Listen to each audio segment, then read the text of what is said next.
Suatu hari di warung Madura, sekelompok gangster tiba-tiba datang dan menghajar si penjaga. Mereka mengancam dengan pisau agar semua uang diserahkan segera. Si penjaga yang takut kehilangan nyawa pun hanya bisa patuh dengan terpaksa. Namun tanpa mereka duga, seorang gadis dengan santai menyerobot masuk guna membayar barang belanjaannya. Sang ketua gangster yang marah lantas menyerang, namun ternyata ia bukan gadis biasa. Pertarungan pun terjadi begitu saja, yang mana si gadis dengan sekejap mampu menumbangkan semua lawannya.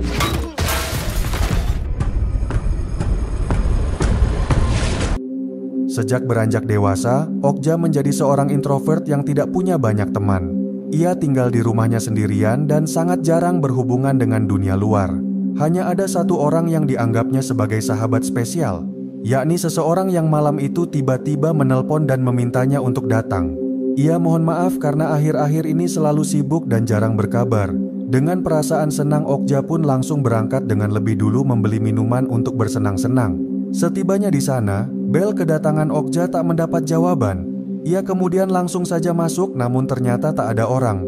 Fotonya bersama Minhe, sahabatnya, membuatnya tersenyum senang. Sebelum akhirnya ia menemukan sebuah kotak yang seolah telah dipersiapkan. Di dalamnya terdapat sebuah surat dari Minhe yang bertuliskan agar Okja membalaskan dendam. Okja menjadi tak tenang dan segera menelpon sahabatnya yang menghilang. Namun dering ponsel Minhe lantas terdengar dari toilet di sebelah kamar, yang ternyata Minhe telah bunuh diri setelah menghubunginya untuk datang. Okja tak biasa menangisi kesedihan.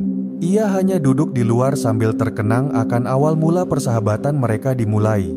Dulu Okja yang tak punya teman hendak merayakan ulang tahunnya sendirian. Ia memesan kue tar ke toko Minhe yang belum ia kenal. Sebelum kemudian Minhe mengingatkan bahwa keduanya pernah sekelas di sekolahan. Minhe lantas ikut merayakan sambil saling menanyakan kabar.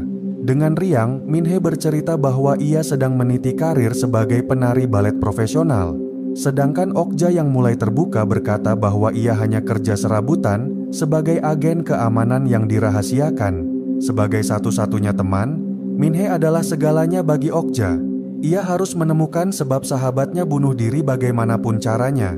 Okja kemudian pulang dengan 1000 pertanyaan di kepala. Dengan petunjuk surat yang ia terima, Okja mencari sebuah nama akun di dunia maya. Akun tersebut rupanya menjual makanan sehingga ia langsung mengecatnya. Sayangnya setelah beberapa balasan, obrolannya lantas diblokir begitu saja. Okja tidak tahu lagi harus berbuat apa. Foto kenangan yang disimpannya membawa masa silam seolah Minhe masih ada. Tingkah Okja yang kaku mampu dicairkan oleh Minhe yang tulus dan sederhana. Kepribadiannya yang introvert sebagai agen rahasia juga menjadi terbuka seolah kembali ke masa remaja. Ponsel Minhe yang berdering lantas mengalihkan perhatian Okja. Terdengar suara seorang lelaki yang berkata agar Minhe menemuinya besok malam di jembatan kota. Si lelaki lantas mengancam akan menyebarkan aib Minhe jika ia tidak menemuinya. Lelaki tersebut rupanya tidak mengetahui jika Minhe baru saja meninggal dunia. 24 jam kemudian di jembatan, dari kejauhan Okja melihat transaksi mencurigakan. Mereka adalah gangster mafia narkoba yang tak bisa diremehkan. Si lelaki kembali menelpon ponsel Minhe, namun Okja membiarkan. Ketika si lelaki pergi, Okja lantas mengikutinya secara diam-diam dari belakang. Mereka terus berkendara hingga akhirnya tiba di sebuah pedesaan. Di sanalah rumah si lelaki yang tersembunyi dari keramaian. Di rumah mewah tersebut, si lelaki bernama Ji-hun hanya tinggal sendirian. Ia adalah salah satu pimpinan dari kelompok mafia terbesar. Beranjak siang, Ji-hun kemudian keluar dengan Lamborghini-nya yang mahal. Okja yang menunggu semalaman lantas membobol pintu rumah mewahnya tanpa hambatan. Sambil memasang alat pengintai, Okja menelusuri semua ruangan. Ia kemudian menemukan sebuah lemari penuh barang-barang seksual. Di sana juga terdapat banyak flash disk yang salah satunya bertuliskan penari balet profesional, yang ternyata berisi rekaman Minhe yang diperkosa dalam keadaan pingsan. Hal tersebut menjelaskan semua alasan kenapa sahabatnya memilih kematian. Setelah berhasil dibius usai pertunjukan, Minhe lantas diperkosa sambil direkam. Aib tersebut menjadi senjata bagi Ji-hun yang bisa kapan saja ia sebarkan. Minhe yang tak mau menanggung malu seumur hidup akhirnya memutuskan untuk pergi dari dunia yang kejam. Banyaknya flash disk menunjukkan bahwa korban Ji-hun bukan hanya Minhe seorang. Sepulangnya, Okja dengan sabar menunggu petunjuk dari alat penyadapnya. Hingga kemudian Ji-hun yang bersantai menerima telepon dari rekannya. Mereka berencana untuk mencari mangsa baru besok di sebuah diskotik ternama. Okja kemudian meminjam pakaian balet Min-hye demi penyamaran yang sempurna. Di antara gemerlap cahaya, dari kejauhan Ji-hun dan Okja saling bertatapan mata. Min-hye lantas naik ke lantai atas untuk menemuinya, yang mana ia langsung disambut oleh Ji-hun yang memang sedang mencari mangsa. Okja bertingkah dengan manja sehingga ia pun langsung diangkut ke dalam Lamborghini sang mafia. Ji-hun berkata bahwa ia akan membawanya ke sebuah hotel istimewa.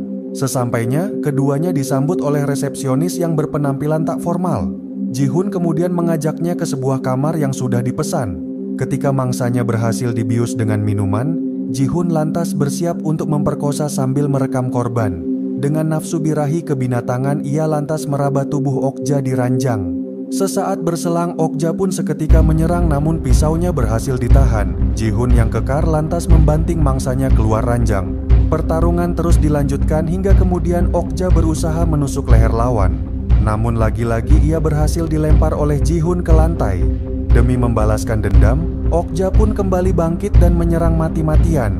Hingga akhirnya ia berhasil menusukkan pisau dan merobek pipi lawan. Sayangnya anak buah Ji-hun tiba-tiba datang dengan membawa shotgun. Okja pun terpaksa kabur keluar dan mengunci mereka di dalam kamar. Ketika ia hendak kembali diserang, seorang gadis tiba-tiba melakukan hal mengejutkan. Keduanya yang tak saling kenal lantas segera kabur dengan Lamborghini curian. Setelah melalui proses pengobatan, Ji-hun kemudian kedatangan banyak tamu saat tersadar. Sang pemimpin tertinggi bernama Mr. Young membawa semua anak buahnya untuk menyaksikan bahwa Ji-hun yang kejam ternyata hanyalah bocah ingusan di hadapan mangsanya yang adalah seorang perempuan. Mr. Young lantas menegaskan bahwa ia harus membawa pelakunya dalam 3 hari ke depan. Sementara itu di sebuah restoran, Okja sedang bersama si gadis bernama Hana. Ia tampak tak banyak bicara setelah diperbudak oleh Ji-hun sekian lama. Sebagaimana yang dialami sahabatnya, Hana tak bisa berbuat apa-apa atas video yang direkam oleh Ji-hun saat diperkosa. Jika sampai video tersebut menyebar, maka ia akan dikucilkan oleh semua teman dan keluarga. Hana sangat bersyukur karena hari ini akhirnya tiba, yakni saat dimana ia punya teman untuk membunuh Ji-hun dan komplotannya. Demi memburu Okja, Ji-hun pergi menemui rekannya di apotek rahasia. Ia bernama Myung-sik yang adalah peracik obat bius yang digunakan Ji-hun untuk menaklukkan mangsanya. Ji-hun berkata bahwa ia telah kehilangan reputasi dan juga kehilangan Lamborghini-nya. Oleh karenanya ia meminta agar Myung-sik membantu dengan imbalan 100 juta. Myung-sik yang agak psikopat pun langsung setuju untuk berangkat kapanpun saja. Ketika pagi menjelang, Okja sudah ada di sebuah tebing perbukitan. Di sanalah dulu ia direkrut dan dilatih sebagai pembunuh sekaligus agen keamanan. Okja memohon bantuan agar dipertemukan dengan pedagang senjata ilegal. Sang pelatih mencoba memberi saran namun Okja tetap berpendirian bahwa kematian Min-hye harus dibalaskan. Di lapangan beberapa saat kemudian, Okja dan Hana didatangi oleh sebuah mobil box karatan. Sepasang kakek nenek lantas keluar dan meminta agar uang lebih dulu diserahkan. Okja kemudian dipersilahkan namun ternyata hanya ada beberapa pistol usang. Padahal yang akan ia hadapi adalah sekelompok gangster mafia kriminal. Okja yang tak punya pilihan akhirnya menerima apapun yang mereka tawarkan. Sebelum berangkat, Myung-sik dan Ji-hun menghubungi polisi kenalan mereka untuk mengetahui keberadaan Okja, yakni dengan mengidentifikasi plat nomor Lamborghini yang telah dibawa. Sementara itu di rumahnya, Okja sedang mempersiapkan semua senjata. Ia kemudian membiarkan Hana yang tidur untuk pergi berbelanja. Setiap barang yang berkaitan dengan masa lalu membuat Okja selalu teringat akan sahabatnya.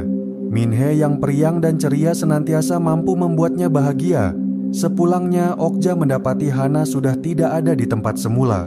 Tiba-tiba saja Ji-hun dan Myung-sik menyerang sehingga ia pun melompat dari jendela. Ketika pagi tiba, Ji-hun segera melapor bahwa si wanita sudah dibunuhnya. Sebagai bukti ia membawa Hana sebagai sandera. Mr. Young hanya tertawa karena Ji-hun tidak membunuh keduanya. Ia pun berkata bahwa tidak ada yang boleh tersisa dan memerintah Ji-hun untuk membereskan Hana. Segera setelahnya, Hana dibawa ke sudut kandang kuda. Ji-hun berkata bahwa ia telah kecewa karena Hana menjadi tak terkendali akibat Okja. Oleh karenanya Ji-hun ingin memperbaharui hubungan mereka seperti awal mula, yakni penyiksaan atas dosa pemberontakan yang telah diperbuatnya. Sementara itu di ruang penjaga, Okja telah datang dengan todongan senjata. Setelah mengetahui di mana Ji-hun berada, ia pun langsung membunuh si penjaga. Dengan membawa harapan sahabatnya, Okja terus berangkat menuju gedung tempat sarang mafia. Baju Hana kemudian terlihat penuh darah di lantai setelah disiksa. Okja lantas melanjutkan perburuan dan membunuh siapapun yang ditemuinya. Hingga akhirnya ia pun tiba di sebuah ruangan yang dipenuhi pekerja ganja. Tanpa gentar, Okja lantas menanyakan di mana Hana berada. Ia memberi satu kesempatan bagi mereka untuk menjawab jika tak ingin ada korban jiwa. Dengan tenang, Mr. Young pun meminta agar ia mendinginkan kepala. Namun Okja yang sudah tak peduli akan nyawa, lantas menembak Mr. Young saat itu juga. Pertarungan pun terjadi dengan sengit di tengah ladang ganja. Semua gangster dan pekerja mengeroyok Okja yang berusaha bertahan dan melumpuhkan siapapun yang mendekatinya. Meski berkali-kali jatuh dan terluka, namun Okja tetap bangkit demi sahabatnya. Ia tidak lagi punya siapa-siapa dan tak akan segan mengorbankan nyawa.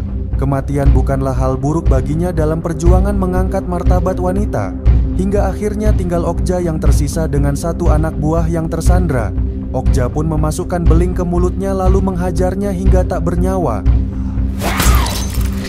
Tak lama setelahnya, Myung-sik yang sedang berkendara menjadi tak berkutik melihat kedatangan Okja. Ia tak bisa percaya bahwa semua rekannya telah dibunuh olehnya.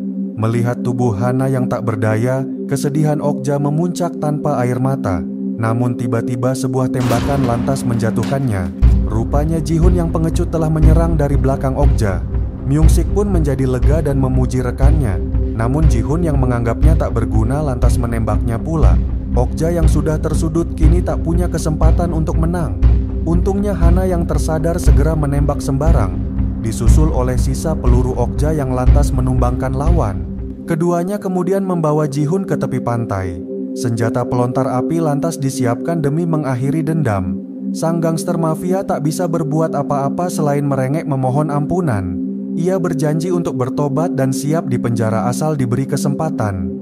Sayangnya Okja bukanlah tipe orang yang suka janji manis dalam perkataan. Dengan air mata yang tertahan, ia pun membakar Ji-hun hingga hangus menjadi tulang belulang.